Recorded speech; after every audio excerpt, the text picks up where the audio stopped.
Lembu betina boleh tak buat korban akikah? Jawabnya boleh. Penyewa yang telah lama menyewa rumah sebuah kampung boleh tak kira tak dibilang boleh ke tak dibilang untuk sembahyang Jumaat?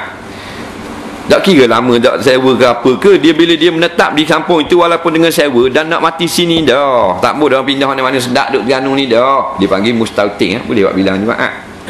Tapi kalau rumah sendiri Terengganu, beli rumah sendiri, tapi akhirnya kat gigi patching nak balik Johor pula, Terengganu rumah sendiri lah ni nak balik ni pula, dia panggil muking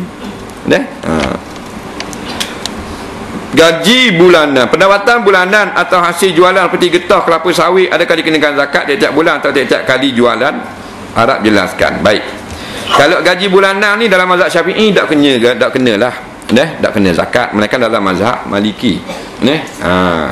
Tapi kita khabar sama adalah kalau kita bayar gaji zakat pendapatan, tak perlu lagi bayar income tax, maka lebih baik bayar zakat pendapatan walaupun asal bukan daripada mazhab Syafi'i, kerana zakat beri pada orang Islam. Income tax untuk orang kafir guna juga duit kita.